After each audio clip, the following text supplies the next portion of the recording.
नारायणं नमस्कृत्य नरं चैव नरोत्तमं देवीं सरस्वतीं व्यासं ततो जयमुदीरयेत्. Om. Dear friends, welcome to Mahabharata. We are seeing the interesting episode where Pandavas are going to the Swayamvara of Panchali, that is Draupadi. So yesterday we saw that they were in the guise of Brahmins and they were also in the group of Brahmins, and all the people were discussing, oh, we'll go to that Panchala Desha where we will have lot many gifts. Pradasyanti dhanam gascha bhakshyam bhojyancha. And typically they were interested in, like Brahmanas, they were all interested in some gifts, they were interested in some good food, etc., and entertainment. And also entertainment. There are going to be some actors and then dancers and whatnot, and also fighters, niyodhakascha, all the fighters, etc., some sort of bouts, fighting bouts will be there, a lot of entertainment will be there. So they were all going, they all reached the place. And now we will see how these Panchala, these Pandavas, they go along with them and they stay. Where do they stay in that Panchala Desha? This is again very interesting to note. Very interesting to note that when these people they just went like ordinary Brahmins who were totally incognito. And where did they stay? They stayed in a potter's house. Potter, you know what is a potter? Somebody who makes pots. So usually potter's house, his residential area is something, it is there, where he cooks and then has food, and then where he and his wife and children, they do sleep. And there is another slightly a slightly bigger area where he makes all the pots, and then that is his sort of his workplace. So that workplace, that potter's place, so that is the place where these people they halted. That means that in those days, in olden days, Brahmins they used to stay in the house of what is called a potter, a kummari we say in Telugu. So they stayed in a kummari, they stayed in a potter's house. And again, I was telling you that in those days the Brahmana and that too Brahmachari was supposed to go and do some Bhikshatanam. And this Bhikshatanam again we may have a question, because the value system now is changed. If we see that somebody begging, we condemn him, and then we look down on them, and then it is treated as something which is in some sort of something which should not be done. And in some places there are some anti-beggary laws also. A person can be prosecuted also if he does begging. But then in those days, it was the duty of a Brahmana to lead such a simple life. Not all the Brahmanas, only Brahmacharis. Brahmacharis, they used to live by Bhikshatana. Gruhastha was not living by Bhikshatana. Gruhastha, he had to make his own living. Gruhastha means a person who is already married and he has to do something for his livelihood. He may be doing some adhyayanam, adhyapanam, etc., or he may be engaged in some other activity. He may even be doing farming, because farming also was permitted. So all those things he could do. But a Brahmachari, the Brahmachari is somebody who is celibate, who is unmarried. So such a person, they used to go, and then they used to go out for begging. So these people, they went and camped in that potter's house. And then again, in the afternoon, they went out for Bhikshatanam. Tatra bhaiksham samajahruhu brahmanim vrittimashritaha. So if we see this ethics of Bhikshatanam, so that was intended to instill that sense of humility, etc., and sense of simplicity in the life of a Brahmana. He was not supposed to acquire things, he was not supposed to flaunt, acquire a lot of wealth like all other people. All other people are permitted, but this man is not supposed to or expected to acquire wealth. And in fact, some vestiges of that practice of begging, they are still present in some of our practices, particularly in the month of Shravana. You know that month Savan ki Mah we say, Shravan in that Shravana Masa. On Saturdays, in fact when we were young, we used to go out, we used to wear a small dhoti, and then we used to go out with a patra in our hand. Patra means a vessel in our hand. And then we say, okay, we recite some poem or something like that. And then the house lady would come and then put some sort of rice and some stuff there into that. So like that, we used to do some Bhikshatanam in our village. So that used to be the practice maybe about 50, 60 years ago. But now I do not know whether such practice is still existing in the rural areas. but this actually existed till recently. So that sort of thing, these people, they also went out. And then again, meanwhile, that Drupada, the king of Panchala Desha, he made that great announcement. Idam sajyam dhanuh krutva. Yeah, this is the bow and these are the arrows. Krutva sajjairebhischa sayakaihi. Fix the bowstring and hit the target, and you will win. Atitya laksham yo vedha salabdha matsutamiti. So whoever hits the target, he will get my daughter. And then we see, there is a description of that amphitheater. A very huge stadium was built, very huge stadium, where so many people, about 100, Sambadha Jatadwara, about 100 gates, wide gates, about 100 gates all around. Shayana Asana Shobhitaihi, and then there were seats, very luxurious seats for various types of people, and also multi-leveled or elevated high seats for high-level people, that is for the kingly, princely families and things like that. And then balconies and galleries, vimaneshu swalankrutaha, vimanam is galleries, all those galleries very well seated, etc. And such amphitheater was created. It is not exactly an amphitheater. We can say, yeah, a stadium also. We can also say an amphitheater, because there was also some sort of machine which was erected somewhere in the middle, and there, somewhere in the air, and then it was rotating. I told you that a fish was made to rotate, and beneath that there was a chakra. Chakra means a ring, and that ring also had some holes. So the man has to look down into water, and then aim at that, and then hit the fish through the hole of that wheel. So that was the picture. So then Tatra Upavishtan Dadrushuhu Mahasattva Parakrama. So all these people, they just they all sat there, and all the people, they were all craning their necks to look for Draupadi, because Draupadi was expected to come for about 15 days. In fact, this entire show went on for about 16 days. On the 16th day, this main event was there, because all the preparations were going on, and then because all the people have to come, all the VIP, all the kings have to come. So that sort of arrangement was going on, and all the people, they were actually Mahasattva Parakraman. Yeah, Krishna Darshana Siddhyartham. Krishna means Draupadi. Krishna Darshana Siddhyartham means they all wanted to have a darshana of that Krishna. Vyasa also says they wanted to have a darshana of that Krishna. Doesn't mean Lord Krishna. We are referring to Draupadi here. So they are craning their necks and then trying to have a look at that lady. And even these people also, the Pandavas also sat. They sat in that a place which was earmarked for Brahmanas.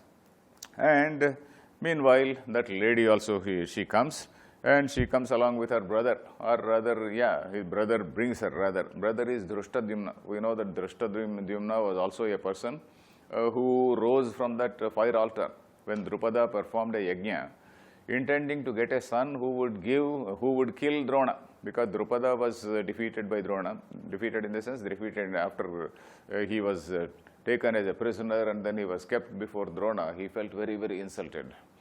And he kept that in mind, and then he went and did a great yajna.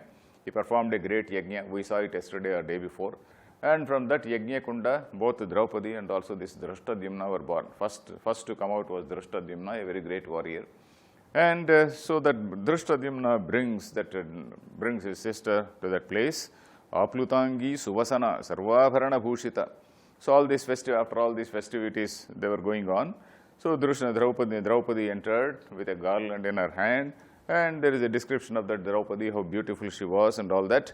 And Drushtadhyumna came in a very thunderous voice. Megha Dundubhi Nisvanaha. Megha Dundubhi Nisvanaha means he was like a thunder. His voice was like that of a thunder, and he announced, yes, this is Idam Dhanur Lakshyamime Shabana. Yeah, this is the bow, and these are the arrows, and that is the target. So you hit.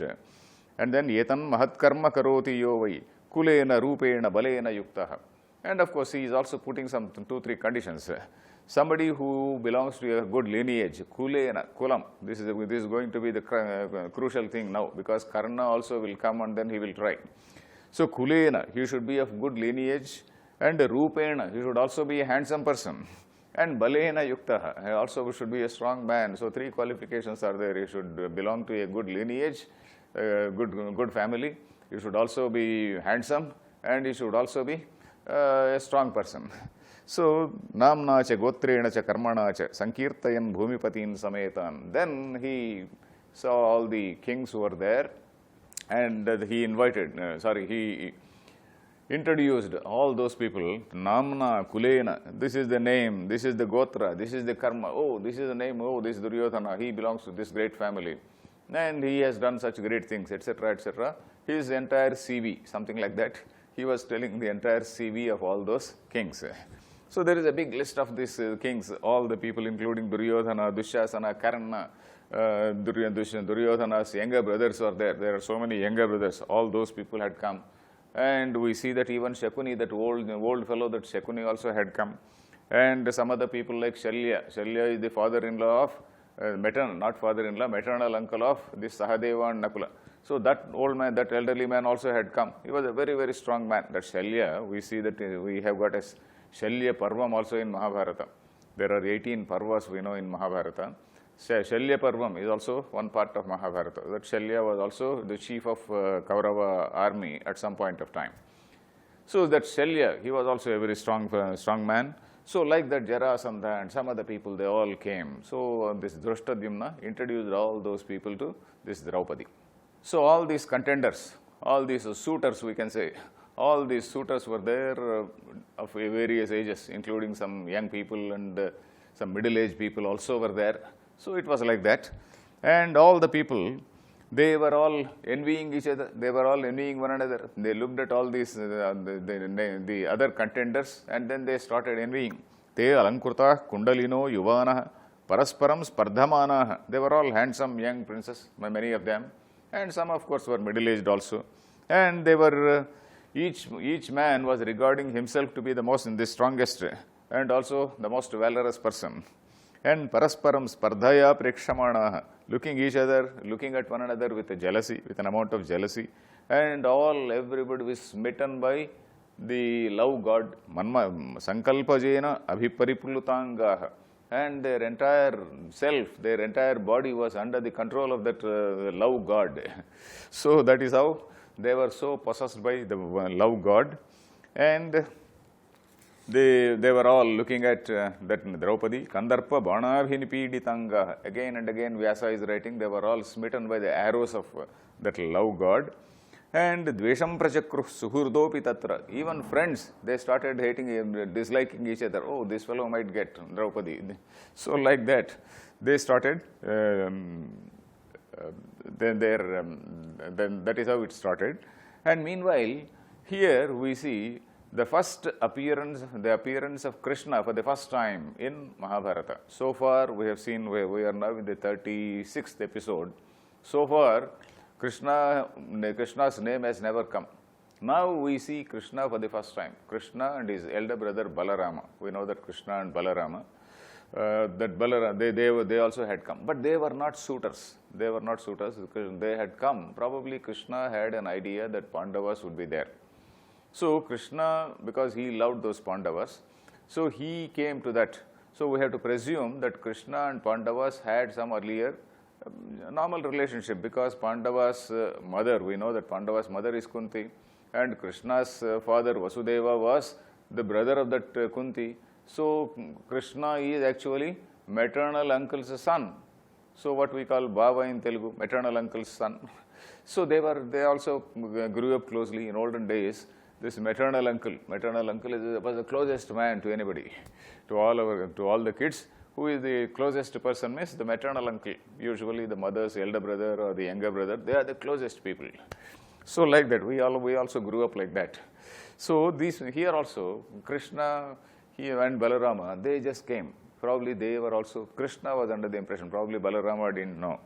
So this Krishna, he observed all those people, and Dushtvatuttan Matta Gajendra Rupan.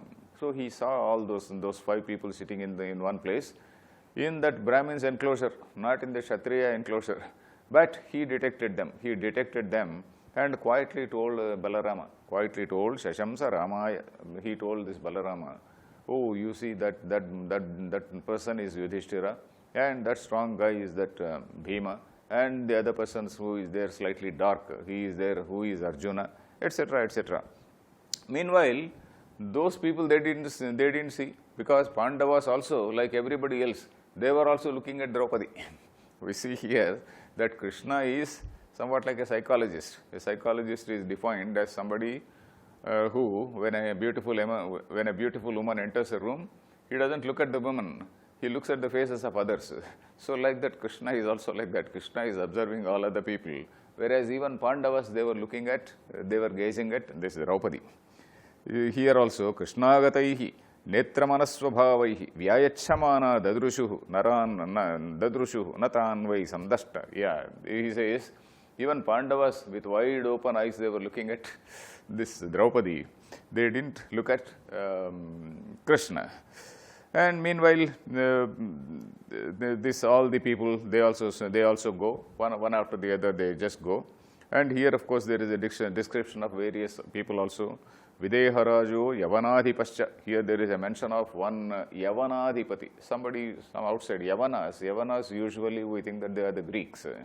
Maybe there was some Greek king also. In olden days, our people had some relations with so many thousands of years ago. You visualize some 5,000 years, even if we take it as 5,000 years ago.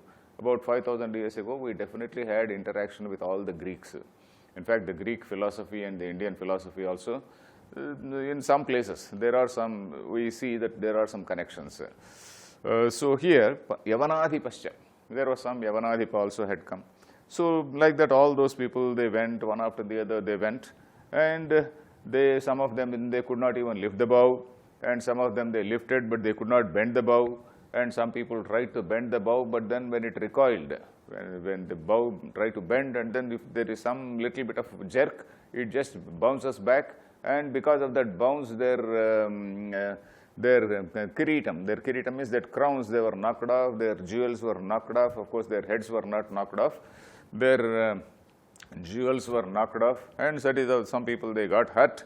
Vikshipyamana dhanusha narendra. Vikshipyamana means they were actually tossed about. They were just tossed about by that. Yathabalam shekshya gunakramacha. And those people, some of them, they fell motionless. Their kirita, their diadem, their crowns knocked off to the ground. And then again, meanwhile, Karna got up. When all the people, they could not do that, Karna got up. Karna went to that place, and then he lifted the bow, and not only lifted the bow, he also fixed the bowstring, and he was about to take the arrows. At that time, Dushtva Sutam Menire Panduputraha, and Pandavas also saw. Pandavas saw, and then they thought, yes, this fellow will knock off. This fellow will Bhitva Nitam Lakshyaparam Dharayam. So they thought, Pandava, this Karna is going to get Draupadi. So that is what they thought. But Draupadi, she had a different view. So Drushtva Tutam Draupadi Vakyam Uchchaihi. So she loudly said, Draupadi saw this man, and then she loudly said, no, I will not marry. I will not marry somebody. I will not marry a driver's son. Jagada Naham Varayami Sutam. Sutam means a driver. In olden days, he was the charioteer. So I will not marry a charioteer's son. Samarshahasam Prasamikshya Suryam. And Karna was helpless when she openly said. Karna dropped the bow there, and then he retreated. And meanwhile, some other valorous people are also there. In course of time in Mahabharata, we are going to see, some of you who know the story of Mahabharata, you will see the characters of Shishupala and Shalya, all these people. So that Shishupala also comes, he tries, and then he fails. And another strong man called Jarasandha, he also comes, and he also fails. He is also an old man. And Shalya also is an elderly man, he also comes. When all the young people fail, then old people also come. So of course, fair chance they have given to all youngsters. And what did Duryodhana do? So Duryodhana, in the critical edition of Mahabharata, we know that there is what is called a critical edition of Mahabharata. In 1950s or so, some Suktankar and a group of some other group of scholars. So they came together, and for many years they sat together with so many editions of Mahabharata, because Mahabharata, we know, dictated by sage Vyasa to somebody, according to story, according to this, Lord Ganesha himself wrote, and thereafter one scribe after another scribe after another scribe. So many scribes, they copied it in so many places. Suppose there is some copy somewhere in Varanasi, somebody goes and then makes a copy of that for years and years. Some people, they go and then they sit there and then they copy it. So like that, hundreds and hundreds of people must have participated in copying all these huge text. So like that, one version was there in south, one version was in east, one version was in north, etc. So like that, I am right now, these people, the scholars, Suktankar and others, they got together and then they tallied various editions. And what is the most plausible thing which was written by sage Vyasa? So they try to sift out. Suppose in some southern edition, there is some sort of inappropriate description somewhere, something which is not fitting with the main style of sage Vyasa. So they take it out. They think that it is something which is an addition by some sort of enthusiastic interpolator. There is a word called interpolation. In the main text, they introduce their own passages and then pass it off as Vyasa's writing. So they eliminated many shlokas like that, about 8,000 shlokas they eliminated. And they produced a critical edition. So in that critical edition, we don't have the account of Duryodhana. But in some other edition, I have this edition by Gita Press. The Gita Press, they have done a good job. They have the critical edition. They have also given the other shlokas also. But for the other shlokas, they have not given numbers. For the critical edition only, they have given numbers. They have gone by the critical edition only. But they have also included the other shlokas without giving numbers. So they have put them in brackets. So in the critical edition, Duryodhana has not participated. But in some edition, probably the South Indian edition, probably they wanted that Duryodhana also has to go and face ridicule. So this Duryodhana also goes, Tato Duryodhano Raja Dhartarashtra Parantapa. We do not know whether the critical edition itself is correct or not, we do not know. Because the critical edition, the people who prepared the critical edition, they were also human beings. So probably they were guided by their own ideas. So we do not know.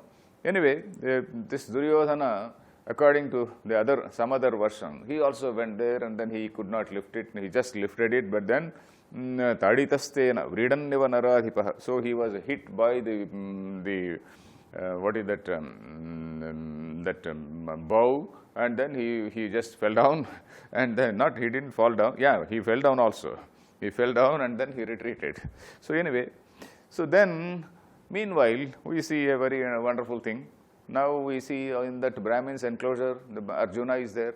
When all the kings, their chances were over, this gentleman, he got up. Athodatishtat pranam madhyat Jishnu rudaradhihi. Jishnu is another name for Arjuna. So Arjuna got up from the middle of Brahmins. When somebody from Brahmins got up, all the Brahmins, they were perplexed. Arey, what is this man? Kechi dasan vimanasaha. Some strongly disapproved it. Arey, why should a Brahmin go there? How can a Brahmin go there and try to lift it? So some people were enthused. Oh yes, our man is going there. So you see the tendency of human beings. And some people said, no, it is not proper for a Brahmin to go there and then compete with the Kshatriyas. After all, great people like Karna, Shalya, and so many people, they had come. And when Duryodhana, Shalya, and all these people, they could not lift, why should this poor fellow, why should this fellow go and then try to do that?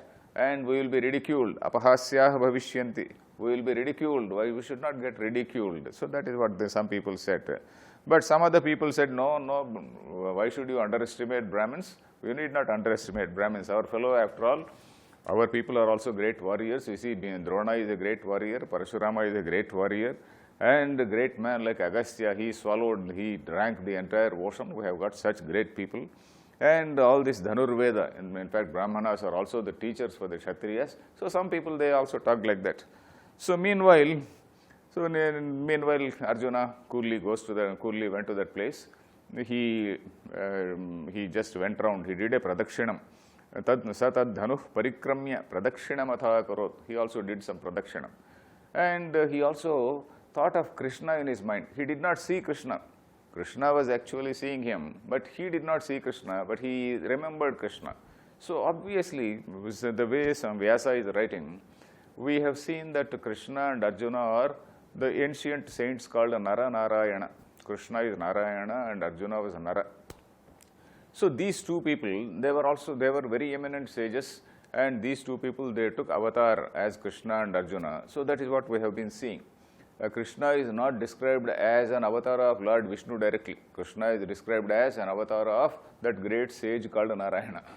So anyway, so Krishna, he remembered Krishnam cha manasa krutva jagruhe cha arjuno dhanuh. So he remembered Krishna, or he just he thought of Krishna, or rather he must have meditated on Krishna in his mind, and then he took out the bow, and then he fixed the arrow, and also immediately shanena nimishantarena sajjam cha chakre nimishantarena, in a second. Nimesha is only the time taken for closing your eyes. Just immediately he just took it out, and then he fixed the bow, and then he hit the target. And all the Brahmins were so excited. Chailani vivyaduhu. Chailani means these people, they took out their uttariyams and then they started waving. So right now, when we say we wave flags, so like that, all the Brahmins, they took out their uttariyam, the upper garments, and then they started waving. And then everybody was happy. Only the kings were perplexed. And even Draupadi was happy, because Arjuna was such a handsome man. So tasminstu shabde mahati pravruddhe. Then at that time, this Dharmaraja, along with the two kid brothers, Dharmaraja's two kid brothers are Nakula and Sahadeva. He left Bhima there only. Bhima and Arjuna, he left there only. And then he, along with the two other brothers, Nakula and Sahadeva, he went back. Because why did he go back? If all the 5 people were there at one point, at one place, they would be easily identified. So he didn't want to be identified. Why? We do not know. Probably he felt that their strength was still inadequate to face all these people. So maybe for that reason, so those people, they went away. Meanwhile, Draupadi came. Draupadi took that garland and went towards Arjuna with a smiling face. And Vyasa writes, Vacha vina vyaharativa drushtya. With her looks, she was speaking to Arjuna, it seems. With her lovely looks, she was speaking to Arjuna. So like that, she goes and then puts a garland. She takes the garland there. Actually, yeah, she put the garland there. Then satam upadaya vijitya range dvijati bhistahiton. Then Brahmana, this Arjuna, then he took that Draupadi, and then he wanted to go along with that Draupadi. Probably in those olden days, the moment you win a girl, you can immediately take that girl away to your own place. So this Arjuna took the hand of, he took that Draupadi, and then he wanted to leave. So at that time, something happens. At that time, all the other people, they try to resist. So that we will see tomorrow. Harihi Om Tat Sat.